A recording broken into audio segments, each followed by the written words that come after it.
आप देख पा रहे हैं गांधी एरा की बात करेंगे यानी गांधी युग। अगर मॉडर्न हिस्ट्री की बात करें या फिर फ्रीडम स्ट्रगल की बात करें यानी स्वतंत्रता के संघर्ष की बात करें तो उसमें से गांधी का जो युग है वो बहुत बड़ी अहम भूमिका निभाता है। क्योंकि आप पीरियड देखोगे बच्चों तो 1915 से लेकर 1947 के बीच जितनी सारी घटनाएं घटी हैं, यानी आज देखेंगे क्या चैप्टर में गांधी एरा। और इस गांधी एरा में क्या क्या बातें होंगी, गांधी एरा में देखेंगे गांधी जी भारत आते हैं वापस, भारत आने के बाद कौन कौन सी आंदोलन चलती हैं, उस आंदोलन से भारतीयों को क्या फायदा होता है, अंग्रेज क्या सीखते हैं, और फिर गांधी जी के आने के बाद कितने वर्षों के बाद भारत को आजादी मिलती है और कैसे कैसे मुश्किलों का सामना करना पड़ता है। इसी में से अगर आप चैप्टर देखोगे, एमसीक्यू देखोगे तो कई सारे आपके इंपॉर्टेंट क्वेश्चंस देखने को मिलेंगे। ठीक है, तो चलिए चलते हैं गांधी एरा। और गांधी एरा के पहले मेरी बात समझना, थोड़ी सी गांधी जी के बारे में समझते हैं, क्योंकि आपको याद होगा इस बार CHSL में गांधी जी की माता का नाम पूछा है। अब आप लोग भी सोच रहे हो सर ये क्या बच्चों वाली क्वेश्चंस बता रहे हो, पूछ रहे हो, क्या करें, CHSL ने ऐसा क्वेश्चन पूछा है, यानी अब आपको भी दो चार होना होगा ऐसे सवालों से जो पहले हम छोड़ चुके थे। तो थोड़ी सी चर्चा करें गांधी जी के बारे में। Important facts about Gandhi ji, Gandhi ji के बारे में महत्वपूर्ण तथ्य। वास्तविक नाम मोहनदास करमचंद गांधी, क्योंकि हम लोग जानते क्या है गांधी जी, लेकिन वास्तविक नाम क्या है बच्चों, मोहनदास करमचंद गांधी। 2 अक्टूबर 1869 को इनका जन्म होता है, इसलिए 2 अक्टूबर को क्या सेलिब्रेट करते हैं, इंटरनेशनल नॉन वायलेंस डे, अंतर्राष्ट्रीय अहिंसा दिवस, अंतर्राष्ट्रीय अहिंसा दिवस यानी इंटरनेशनल नॉन वायलेंस डे।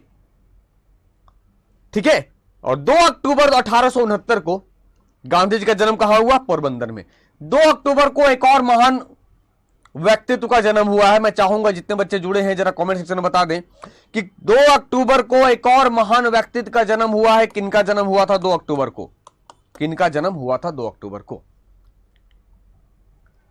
पिता इनके कौन है, फादर करमचंद गांधी, पिता करमचंद गांधी। मदर की बात करें, माता की बात करें पुतलीबाई, पत्नी की बात करें कस्तूरबा गांधी।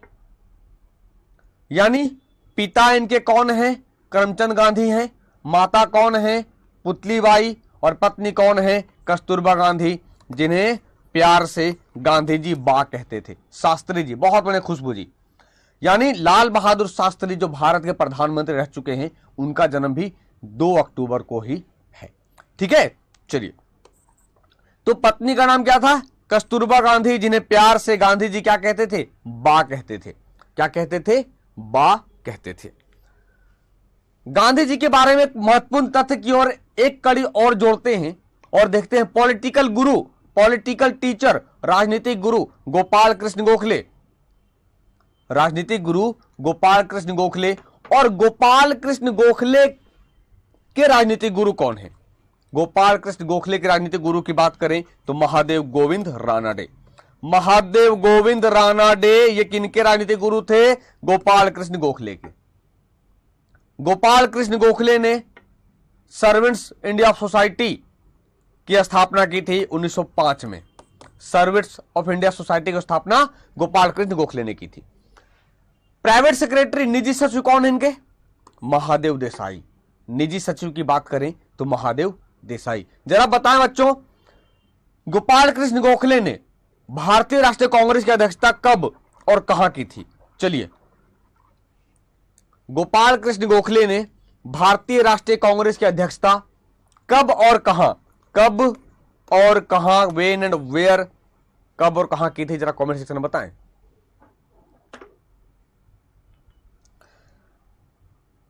एक चीज और समझना, गांधी जी का जो ऑटोबायोग्राफी है my experiment with truth, my experiment with truth, जो गुजराती भाषा में लिखा गया था, गुजराती भाषा में लिखा गया था माई एक्सपेरिमेंट विथ ट्रूथ। 9 जनवरी 1915 को गांधी जी भारत पहुंचते हैं और कहां उतरते हैं, बॉम्बे में। Gandhi ji arrived in Bombay on 9 जनवरी 1915 को, इसलिए प्रत्येक वर्ष 9 जनवरी को भारत में सेलिब्रेट किया जाता है NRI day, non residence of Indian, अप्रवासी भारतीय दिवस। कब सेलिब्रेट करते हैं? 9 जनवरी को प्रत्येक वर्ष NRI डे सेलिब्रेट करते हैं। लेकिन इस बार की बात करें 2019 की, तो 22 से 23 जनवरी को किया गया। कहां? बनारस में, क्योंकि इस बार कुंभ का मेला था। और जैसे गांधी जी 15 में भारत आए, ही फाउंडेड सत्याग्रह आश्रम एट कोचराब नियर अहमदाबाद। उन्होंने अहमदाबाद के पास कोचराब में सत्याग्रह आश्रम की स्थापना की।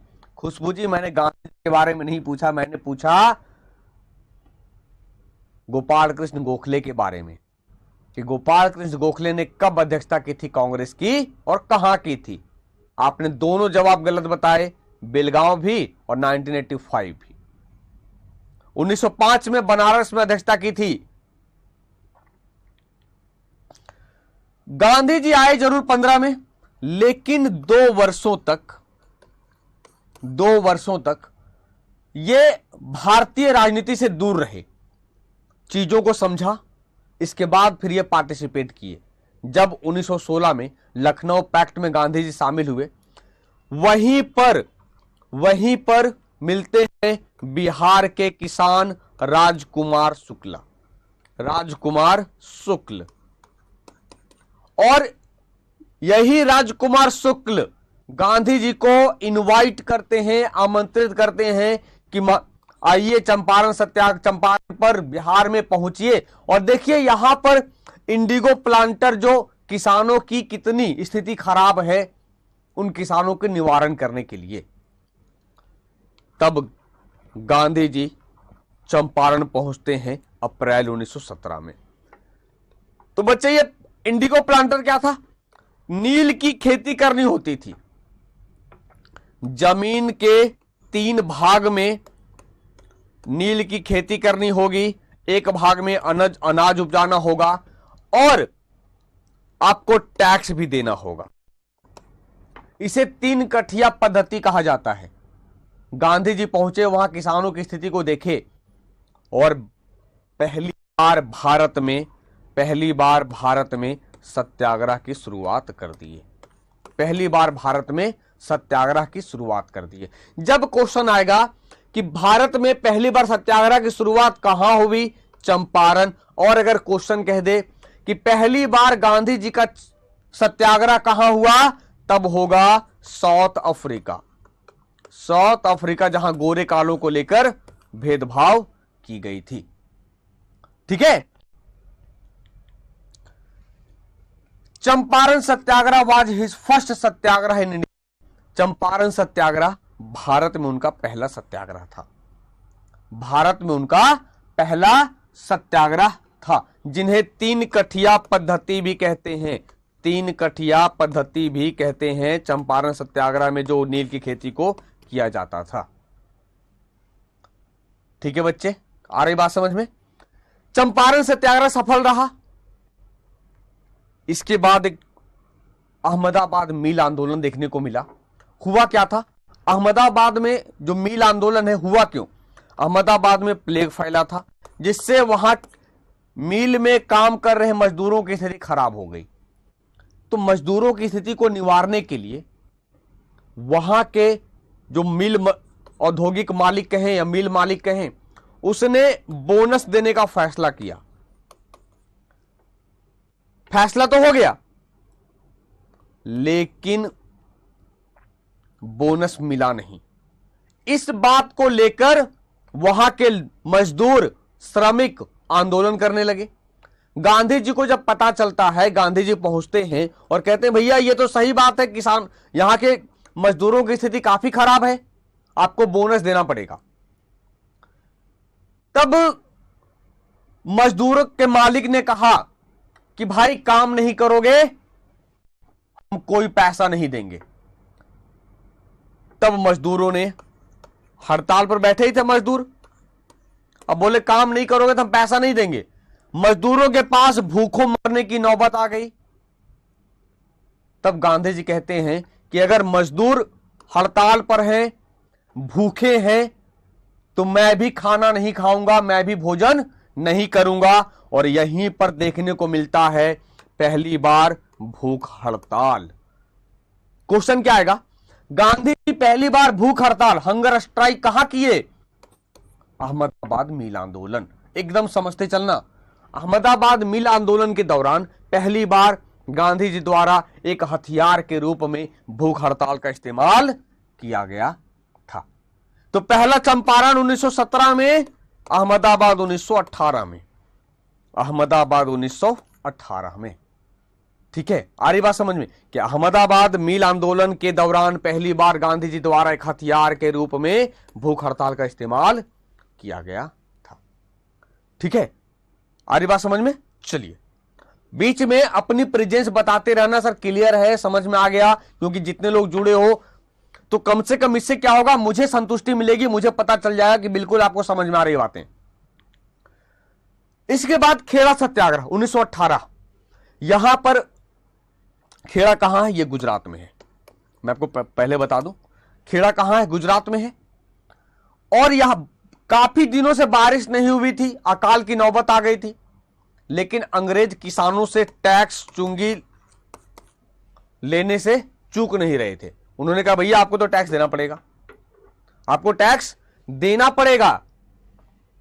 तब गांधी जी यहां पहुंचते हैं और एक नारा दिया, कर नहीं चुकाना है, कर नहीं देना है, कर नहीं चुकाना है। भैया गांधी जी का डर, गांधी जी का डर इतना बैठा हुआ था दिमाग में, इतना बैठा हुआ था दिमाग में कि क्या हुआ, टैक्स लेना बंद कर दिया। यानी यह भी आंदोलन गांधी जी का सुपर डुपर हिट रहा। खुशबू जी बहुत बढ़िया, आनंद जहां पे मिल्क रिवॉल्यूशन, दूध की क्रांति हुई थी, है ना। यानी मार्च 1918 में गांधी जी ने गुजरात के खेड़ा के किसानों के लिए काम किया, जो फसलों की विफलता के कारण कर भुगतान करने में कठिनाइयों का सामना कर रहे थे। खेड़ा सत्याग्रह कब हुआ? तो याद रखना, चंपारण सत्याग्रह के बाद अहमदाबाद, अहमदाबाद के बाद खेड़ा सत्याग्रह। और एक चीज याद रखना, ये सब के सब आंदोलन हो रहे हैं भारत में वायसराय चेम्सफोर्ड के तहत। यानी भारत के वायसराय कौन थे? चेम्सफोर्ड थे। ठीक है। Rowlatt act 1919। अब पता है गांधी जी के आंदोलन से ना अंग्रेज त्रस्त हो गए थे, परेशान हो गए थे, यार अब करे तो करे क्या, ये बंदा क्या है, कहां से आया है, जो कुछ समझ में नहीं आ रहा है। तब कहा गया यार एक कानून पारित करो, एक कानून लाओ। उस कानून के तहत जिस पर भी थोड़ा सा शक गुंजाइश होगा उसे गिरफ्तार कर लिया जाएगा। इसीलिए रॉलेट एक्ट को कहा गया बिना अपील, बिना दलील, बिना वकील। यानी आपको गिरफ्तार किया जाएगा, ना आप कोई दलील नहीं दे सकते हो, ना कहीं अपील कर सकते हो, ना कोई वकील कर सकते हो। तो रॉलेट एक्ट कहां से पास किया गया? 10 मार्च 1919 को दिल्ली में इंपीरियल लेजिस्लेटिव काउंसिल द्वारा एक विधायी कार्य था जिसे भारत में काला कानून, ब्लैक एक्ट कहा गया। इसके प्रमुख कौन थे? Sir Sydney Rowlatt. Sir Sydney Rowlatt इसके प्रमुख थे। क्वेश्चन क्या आएगा? रॉलेट एक्ट कब पास किया गया? 1919 में। कहां? दिल्ली, 10 मार्च 1919 को, जिसे हम ब्लैक एक्ट, काला कानून कहते हैं। इसे बिना अपील, बिना दलील, बिना वकील का कानून भी कहते हैं। ठीक है बच्चे, चलो आगे देखिए। इस कानून का जैसे ही भारत में पारित हुआ, गांधी जी को पंजाब बुलाया जा रहा था। गांधी जी निकलते हैं पंजाब जाने के लिए, लेकिन पंजाब के 2 स्थानीय नेता डॉक्टर सत्यपाल और डॉक्टर सैफुद्दीन किचलू, दोनों को गिरफ्तार कर लिया जाता है। अब दोनों को गिरफ्तार कर लिया गया पंजाब में। तो 13 अप्रैल 1919 को बैसाखी का दिन होता है। बैसाखी फेस्टिवल है जो पंजाबी सेलिब्रेट करते हैं गेहूं कटने के उपलक्ष्य में। मार्च 10, 6 नहीं दीपिका जी, ठीक है, मार्च 10 होगा। तो बैसाखी कटने के उपलक्ष्य में, सॉरी, फसल कटने के उपलक्ष्य में लोग जमा होते हैं और चर्चा करते हैं कि यार जो हमारे स्थानीय नेता हैं डॉक्टर सत्यपाल और डॉक्टर सैफुद्दीन किचलू क्यों गिरफ्तार कर लिया अंग्रेजों ने। तभी कहते हैं ना कि एक गद्दार ने जालियांवाला बाग हत्याकांड करा दिया। एक गद्दार ने जालियांवाला बाग हत्याकांड करा दिया। अब एक गद्दार कौन था भाई? उसका नाम था हंसराज। हंसराज ये साहब ने क्या किया कि कर्नल डायर को इन्फॉर्म कर दिया कि कुछ लोग जमा हुए हैं जालियांवाला बाग में जो अमृतसर में है, जमा हुए हैं। कर्नल आर डायर जैसे सुना, अपने साथियों के साथ आया। आने के बाद अगर आपने कभी देखा होगा जालियांवाला बाग हत्याकांड, यानी सॉरी जालियांवाला बाग कभी गए होंगे अमृतसर, तो देखना एक एंट्रेंस है और एक ही एग्जिट है, एक ही दरवाजा से आना और जाना है। कितने लाखों संख्या में पहुंचे हुए थे लोग, कह नहीं सकते हैं। आता है और कहता है कि 2 मिनट का समय है, आप लोग अगर भाग सकते हो, जा सकते हो तो जाओ। जब तक कुछ सोचते समझते तब तक गोलियां बरसानी शुरू हो जाती है, धाए धाए धाए धाए। और क्या हुआ, बगल में एक सूखी कुआं है बच्चों, लोग जान बचाने के लिए उस सूखी कुआं में कूद गए और मिनटों में लाशों से लबालब भर गया कुआं। अभी भी वहां की दीवारों में गोलियों के छर्रे के निशान हैं। मतलब कह नहीं सकते हैं, इतनी विभत्स हत्याकांड था ये, इतनी दर्दनाक घटना थी ये, जिसमें से एक बच्चा, बूढ़े, बुजुर्ग, महिला, कुछ नहीं, किसी को नहीं देखा गया। तो जालियांवाला बाग हत्याकांड, जिसे अमृतसर नरसंहार के रूप में भी जाना जाता है, कब हुआ?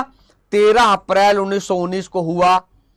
किसने गोली चलाई? कर्नल आर डायर ने गोली चलाई थी। जालियांवाला बाग हत्याकांड कहां है, सॉरी जालियांवाला बाग कहां है?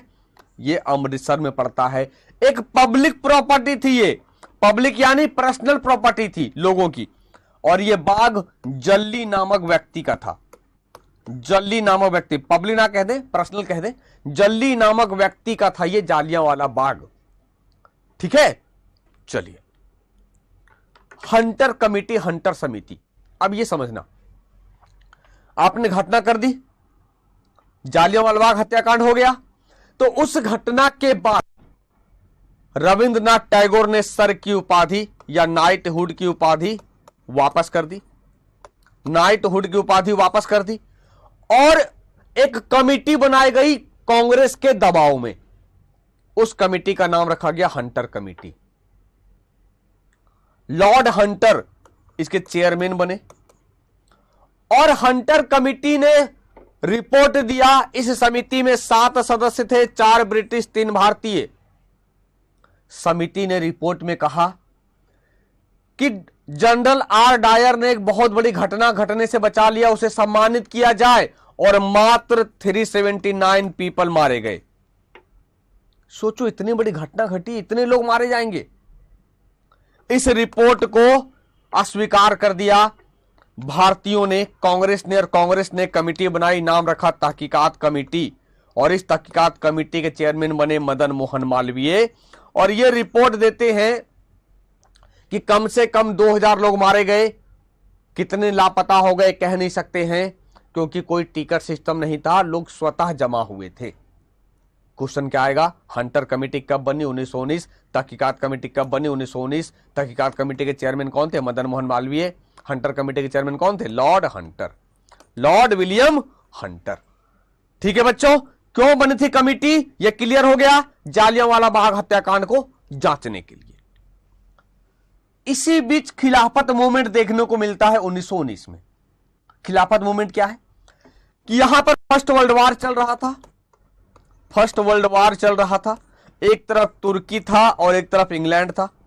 तो तुर्की के जो ऑटोमन साम्राज्य है, तुर्की के जो शासक हैं उनको पूरे विश्व के मुसलमान अपना खलीफा मानते थे, अपना खलीफा मानते थे।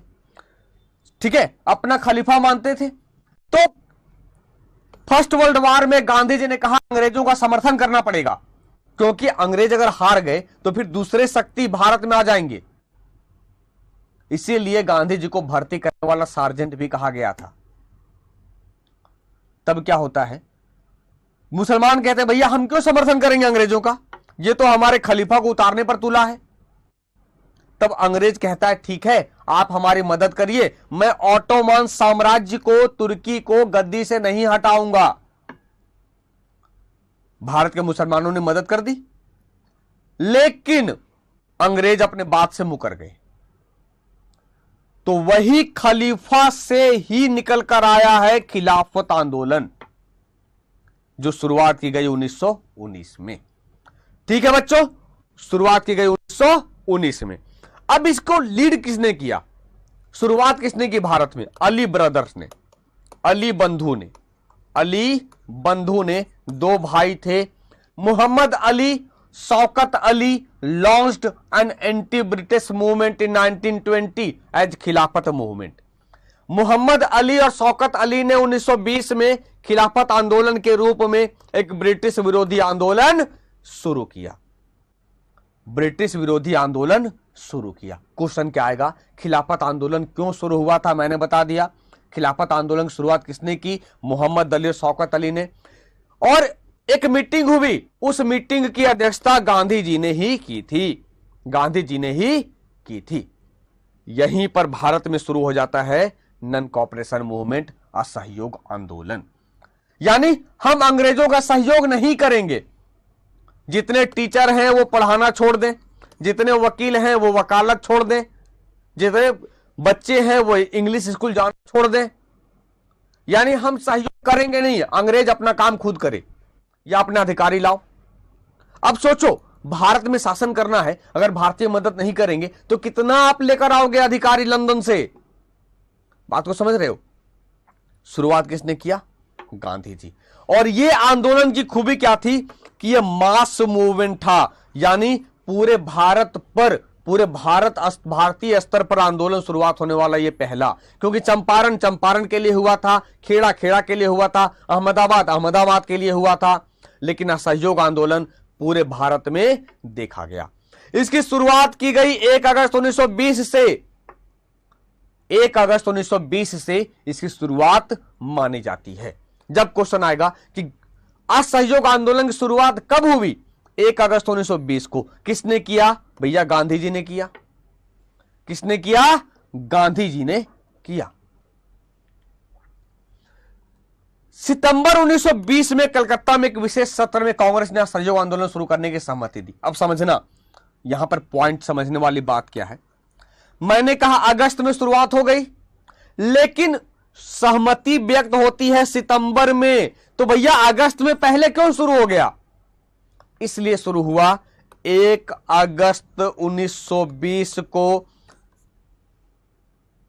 तिलक की मृत्यु हो जाती है, और तिलक की मृत्यु होने के उपलक्ष्य में ही गांधी जी कहते हैं इससे अच्छा मौका नहीं मिलेगा तिलक को श्रद्धांजलि देने का। इसीलिए 1 अगस्त को शुरुआत कर दिया गया प्रतीकात्मक रूप से। कहा आज शुरुआत कर देते हैं, इसके बाद हम लोग प्रोग्राम बनाएंगे, मीटिंग करेंगे कि कैसे इस आंदोलन को आगे ले जाना है। इसीलिए देख रहे होंगे, आप भी सोच रहे होंगे सर यहां आपने कहा अगस्त, फिर सितंबर में कह रहे हो शुरू करने पर सहमति व्यक्त की। इसलिए मैंने आपको क्लियर कर दिया, क्योंकि कंफ्यूजन नहीं होनी चाहिए आपको। ठीक है, और समर्थन तो कर दिया। और याद रखिएगा, इसकी अध्यक्षता की थी लाला लाजपत राय। यानी सितंबर 1920 में कलकत्ता का अधिवेशन का किसने किया था अध्यक्षता? लाला लाजपत राय। और कहा दिसंबर 1920 में जो आयोजित होता था कांग्रेस का सेशन, नागपुर सत्र में इस निर्णय का समर्थन किया गया। और बच्चों, इसकी अध्यक्षता किया था विजय राघवाचार्य। विजय राघवाचार्य आचार्य। गांधी जी ने इसी आंदोलन में कैसर ए हिंद की उपाधि वापस लौटा दी। कई लोगों के दिमाग में चलता है कि गांधी जी ने कब लौटाई, तो जालियांवाला बाग हत्याकांड के समय। बच्चों, गलत। हमेशा याद रखना जब भी आपके एग्जाम में पूछे जाएं कि गांधी जी ने कैसर ए हिंद की उपाधि लौटाई कब, असहयोग आंदोलन 1920-22 के दौरान। इस आंदोलन में गिरफ्तार होने वाले पहले मुस्लिम व्यक्ति बने मौलाना मोहम्मद अली। वही मौलाना मोहम्मद अली शौकत अली जिसने खिलाफत मूवमेंट की शुरुआत की थी। यानी Maulana Mohammad Ali was the first Muslim leader to be arrested during this movement या द मूवमेंट। ठीक है, लेकिन आंदोलन सही सलामत चल रहा था, फिर भी एक घटना घटी और आंदोलन सब कुछ खत्म हो गया। चौरी चौरा घटना 5 फरवरी 1922 को। इस आंदोलन का एक हिस्सा था कि विदेशी वस्तुओं की होली जलाई जाए, विदेशी वस्तुओं पर धरना प्रदर्शन करना। और पहली बार असहयोग आंदोलन में इंडियन फीमेल ने पार्टिसिपेट किया था कोई आंदोलन में, भारतीय महिलाओं ने।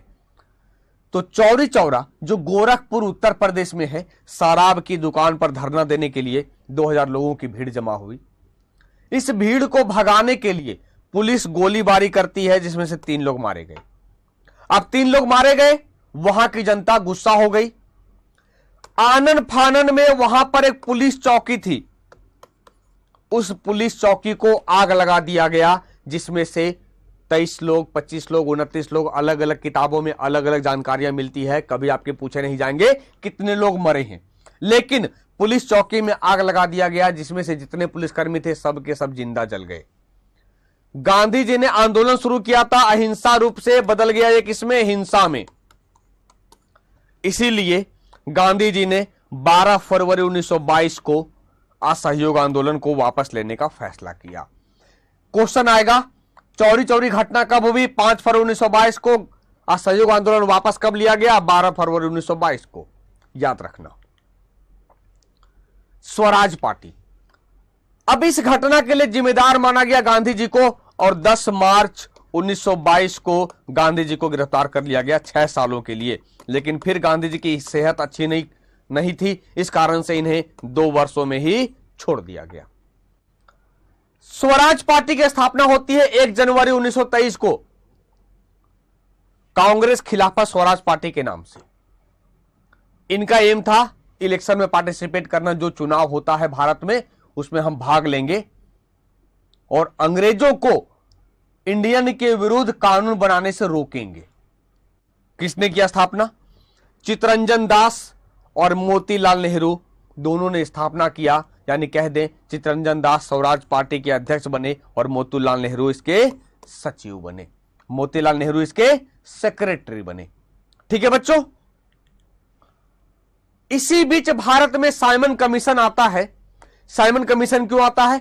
1919 में मॉन्टेग्यू चेम्सफोर्ड रिफॉर्म के जो रिपोर्ट हुआ था, इसने कैसा रिफॉर्म किया, इसको देखने के लिए साइमन कमीशन भारत आया। क्वेश्चन क्या बनेगा? साइमन कमीशन कब आया? साइमन कमीशन की स्थापना 1927 में लंदन में होता है। भारत आता है ये 3 फरवरी 1928 को। कहां? बंबई में। तो हमेशा याद रखिएगा, क्वेश्चन पूछे जाते हैं साइमन कमीशन भारत कब आया, दोनों ऑप्शन होंगे। क्या होगा आंसर? 1928 होगा। सर जॉन साइमन इसके चेयरमैन थे। सर जॉन साइमन इसके चेयरमैन थे। मेंबर कितने थे इसके? 7 सदस्य थे। इस 7 सदस्य में किसी भी भारतीय को शामिल नहीं किया गया था। इसीलिए भारतीयों ने साइमन कमीशन का विरोध किया। क्यों विरोध किया? एक भी भारतीय शामिल नहीं थे, इसलिए साइमन कमीशन का विरोध किया गया भारत में। और इस कमीशन को कहा गया व्हाइट मैन कमीशन। क्यों? क्योंकि सब के सब इंग्लिश मैन थे, सब के सब ब्रिटिश थे, सब के सब ब्रिटिश थे। ठीक है बच्चों, अब देखते हैं यहां सिविल डिसोबीडियंस मूवमेंट, सविनय अवज्ञा आंदोलन 1930। गांधी जी की वापसी हुई। यह आंदोलन नमक सत्याग्रह के साथ शुरू हुआ, क्योंकि नमक पर टैक्स इंपोज कर दिया गया। नमक पर टैक्स इंपोज हुआ अब कहा यार ये तो नमक इनिशियल गुड्स है, गरीबों के लिए, अमीरों के लिए, तो नमक पर तो टैक्स ना देंगे भारत में, चाहे जो होगा। फैसला लिया गया कि हम आपकी बातों को नहीं मानेंगे, लेकिन कैसे? अवज्ञा करेंगे, आज्ञा नहीं करेंगे। अवज्ञा यानी भैया अहिंसात्मक रूप से। गांधी जी ने कहा नमक खुद बनाएंगे। इसके लिए क्या कहा गया? नमक सत्याग्रह शुरुआत की गई, जिसे हम दांडी मार्च कहते हैं। यानी नमक सत्याग्रह दांडी मार्च से शुरू हुआ, जो सविनय अवज्ञा आंदोलन के चरण का एक हिस्सा था। कब शुरू हुआ? दांडी मार्च की शुरुआत साबरमती आश्रम से 12 मार्च 1930 को होती है।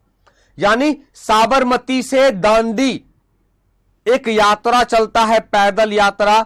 12 मार्च 1930 को निकलता है जत्था। 24 दिनों की इस यात्रा में 390 किलोमीटर की दूरी तय की जाती है। हजारों लोग शामिल होते हैं, हजारों लोग शामिल होते हैं। क्वेश्चन क्या आएगा? साबरमती आश्रम से दांडी मार्च की शुरुआत कब की गई? 12 मार्च 1930 को। नमक सत्याग्रह शुरुआत कब की गई? 12 मार्च 1930 को। कितने दिनों की यात्रा थी? 24 दिनों की। सफर कितना था? 390 किलोमीटर। 5 मार्च 1930 को गांधी जी दांडी पहुंचते हैं और 6 अप्रैल 1930 को नमक कानून तोड़ दिया। दोनों अलग अलग चीजें हैं। क्वेश्चन आएगा कब पहुंचे? 5 अप्रैल 1930 को। कब नमक कानून तोड़ा? मॉर्निंग हो गई थी, सुबह हो गया था, इसीलिए 6 अप्रैल हो गया नमक कानून को तोड़ते तोड़ते। ठीक है, आ रही बात समझ में? इसी बीच 3 गोलमेज सम्मेलन आयोजित की जाती है लंदन में, ताकि भारतीयों के मन को टटोला जा सके। जो भारत में इतना विद्रोह हो रहा है उसे रोका जा सके, उसे रोका जा सके।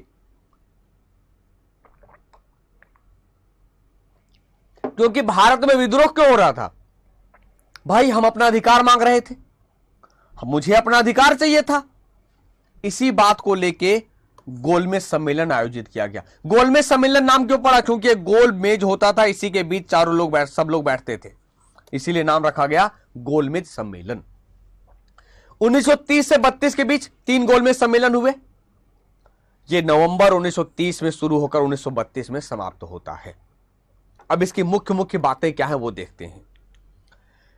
3 गोलमेज सम्मेलन के लिए जो स्थान था वो एक ही था। याद रखिएगा, चाहे पहला पूछे, दूसरा पूछे, तीसरा पूछे, हमेशा कॉन्फ्रेंस एक ही जगह पे हुआ है। शासक जॉर्ज पंचम थे तीनों सम्मेलन के समय, और प्रधानमंत्री रैमसे मैकडॉनल्ड्स थे, जो लेबर पार्टी के थे, जो लेबर पार्टी के थे। बच्चों क्लियर है? बातें अगर समझ में आ रही है तो बताते चलना, सब क्लियर है, यहां तक कोई कंफ्यूजन नहीं हुआ है। लेकिन फर्स्ट राउंड टेबल कॉन्फ्रेंस में कांग्रेस शामिल नहीं हुई। बोला यार जब तक कांग्रेस शामिल नहीं होगा मजा नहीं आएगा, कुछ रिजल्ट नहीं निकलेगा। तब गांधी इरविन पैक्ट हुआ, गांधी इरविन समझौता, जिसे दिल्ली पैक्ट भी कहते हैं, जिसे दिल्ली पैक्ट कहते हैं, दिल्ली समझौता भी कहते हैं, क्योंकि दिल्ली में बैठक हुई थी। दिल्ली समझौता, Gandhi Irwin pact, Delhi pact कब हुआ? 5 मार्च 1931 को। किसके किसके बीच? कांग्रेस के तरफ से गांधी जी, ब्रिटिश गवर्नमेंट के तरफ से वायसराय लॉर्ड इरविन। एक राजनीतिक समझौता था। समझौता होता है और कहा जाता है कि Congress second round table conference में भाग लेगी, पार्टिसिपेट करेगी, पार्टिसिपेट करेगी। इंपॉर्टेंट क्या है कि भारतीय राष्ट्रीय कांग्रेस ने दूसरे सम्मेलन में भाग लिया और डॉक्टर बी.आर. अंबेडकर एकमात्र व्यक्ति, इंडिविजुअल, किसी पार्टी से नहीं, जिन्होंने सभी तीनों गोलमेज सम्मेलन में भाग लिया। एकमात्र व्यक्ति जो बिना पार्टी से सभी तीनों गोलमेज सम्मेलन में भाग लिए, वो कौन थे? Doctor B R. अंबेडकर थे। गांधी जी भी पहुंचे सेकेंड राउंड टेबल कॉन्फ्रेंस में, लेकिन कोई रिजल्ट नहीं निकला। क्यों? अंग्रेजों ने एक गेम खेल दिया, जिसे कम्युनल अवार्ड के नाम से जानते हैं, सांप्रदायिक पंचायत के नाम से जानते हैं, जो 16 अगस्त 1932 को हुआ था। यह क्या है कि ब्रिटिश प्रधानमंत्री रैमसे मैकडॉनल्ड द्वारा ब्रिटिश भारत में मुसलमानों, सिखों की तरह अछूतों या जो अस्पृश्य थे, जो दलित थे, उनके लिए पृथक निर्वाचन क्षेत्र प्रदान कर दिया।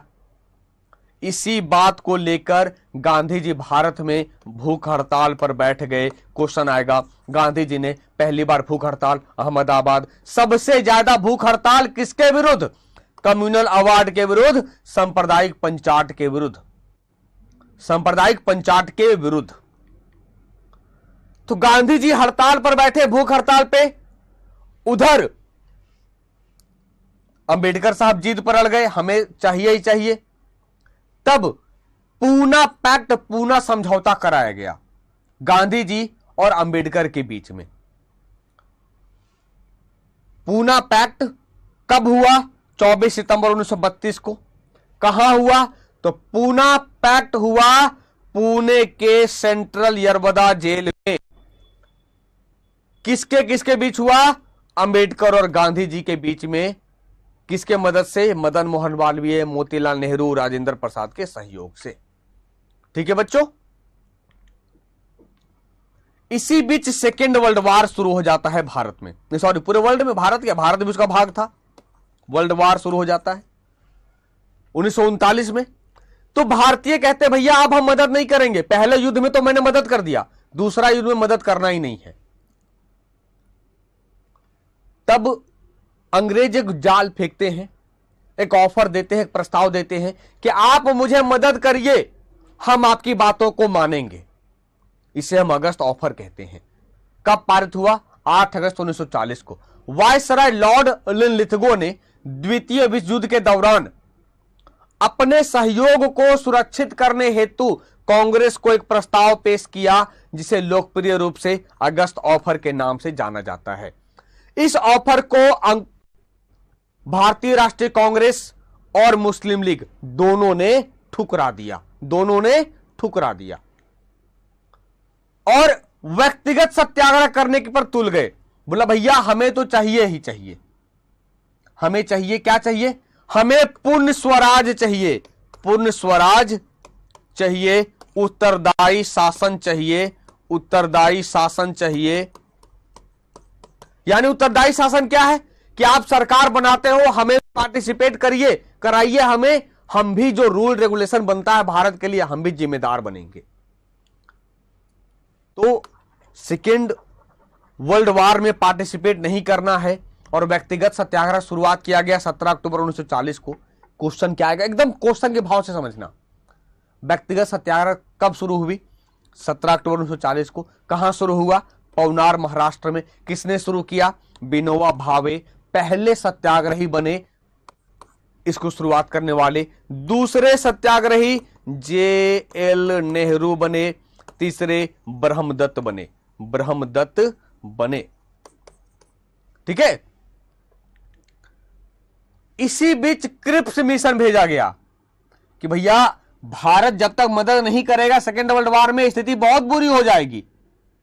क्योंकि अंग्रेजों का हालत क्या हो गया था पता है? एक यहां परेशान थे भारत में, और जहां लड़ रहे थे सेकेंड वर्ल्ड वार में वहां ना भारतीय मदद कर रहे थे और अंग्रेजों का ध्यान यहां भी भटक रहा था।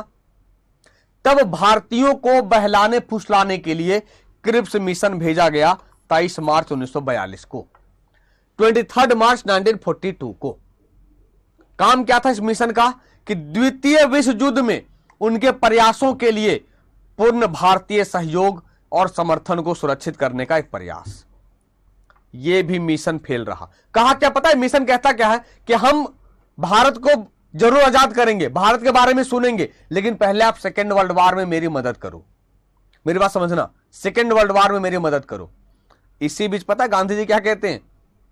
आप पोस्ट डेटेड चेक, यानी गांधी जी ने क्रिप्स मिशन के प्रस्ताव को पोस्ट डेटेड चेक कहा। क्यों कहा? क्योंकि यह कहता क्या है कि सर आप मेरी मदद करो, हम भारत को आजाद करेंगे। गांधी जी कहते हैं भैया तुम्हारा खुद का पता नहीं है कि सेकेंड वर्ल्ड वार में तुम हारोगे, जीतोगे, सेकेंड वर्ल्ड वार कब खत्म होगा, तो फिर आपकी बातों को क्यों माने? यानी ऐसा मैं चेक क्यों लूं जिस पर कोई डेट फिक्स है ही नहीं। बच्चों अब सोचो, एसएससी फॉर्म निकाल दे, अब कह दिया जाए कि फॉर्म भर दो, फॉर्म भरने का फी 1000 रुपया है, एग्जाम कब होगा हम कह नहीं सकते हैं, लेकिन एग्जाम कराएंगे। मेरी बात समझना, फॉर्म भरने का फी 1,000 रुपया है। एग्जाम कब होगा यह कह नहीं सकते हैं, लेकिन मैं तुम्हारे एग्जाम कंडक्ट करूंगा। कितने बच्चे फॉर्म भरेंगे? क्या आप लोग भरोगे? बिल्कुल नहीं भरेंगे। चला जाए ऐसी कहीं। क्यों भरना भाई? तुम कहते हो एग्जाम कंडक्ट कराएंगे, कब कराएंगे फिक्स नहीं है। इसलिए गांधी जी ने क्या कहा? अग्रिम तिथि का cheque, a post dated cheque. Question हमेशा पूछे जाते हैं, किसे कहा गया? क्रिप्स मिशन को कहा गया था।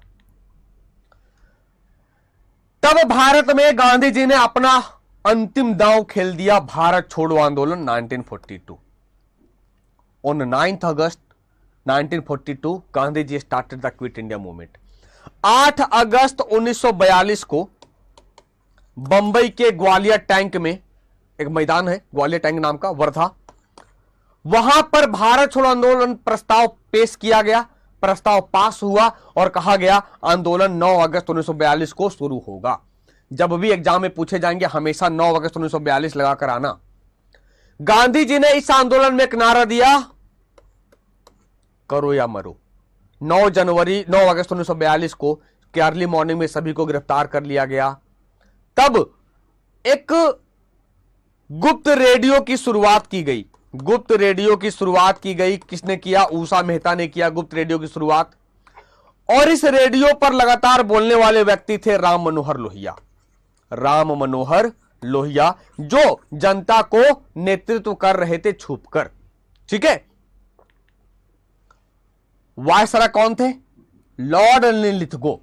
अब बात करें कैबिनेट मिशन की।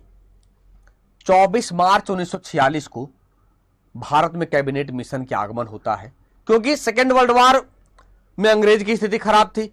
अब अंग्रेजों पर भी प्रेशर पड़ने लगा कि यार छोड़ दो, भारत को आजाद कर दो। चाइना, अमेरिका सब ने प्रेशर देना शुरू कर दिया। तब इसी बीच कैबिनेट मिशन का भारत आगमन होता है 24 मार्च 1946 को। 1946 के ब्रिटिश कैबिनेट मिशन ने भारत को ब्रिटिश सरकार से भारतीय नेतृत्व को सत्ता हस्तांतरण के लिए चर्चा करने और योजना बनाने का लक्ष्य दिया। यानी अब भारतीयों को यह लगने लगा कि अंग्रेज अब यहां से छोड़कर जाएंगे। लेकिन अंग्रेज भी ना भाई कहना नहीं है, ये चाह रहे थे कि इतने दिन का शासन है, कैसे छोड़कर जाऊं।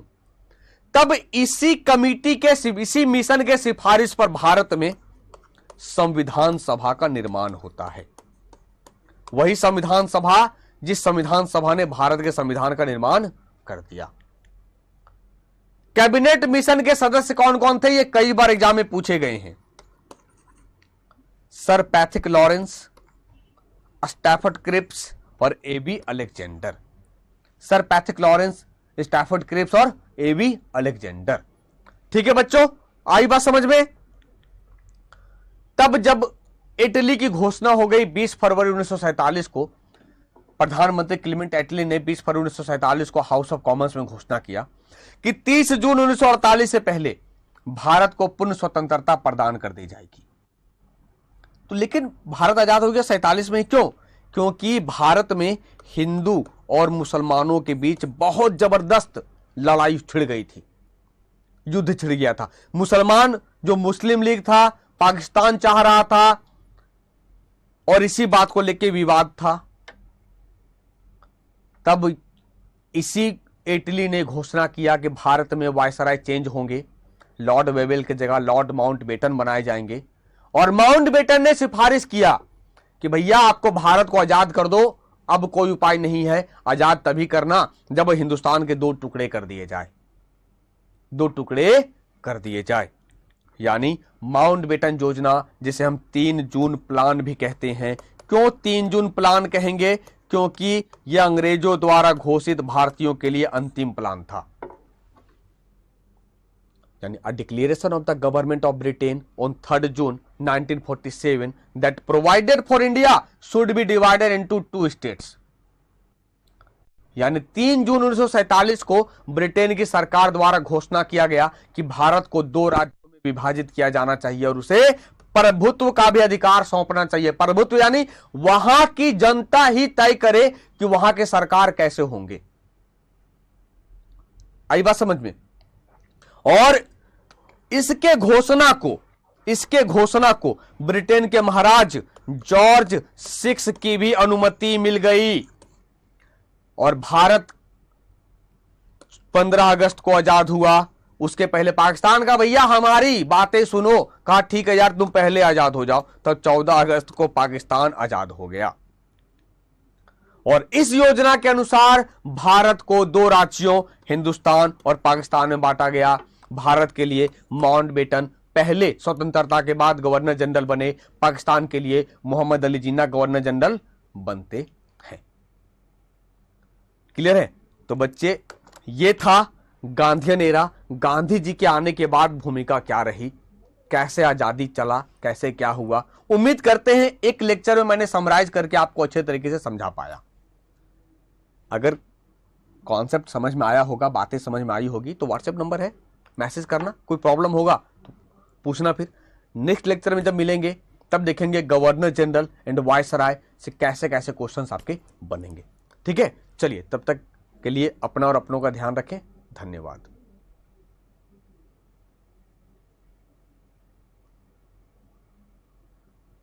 मेरी आवाज सुन पा रही है हमारी टीम?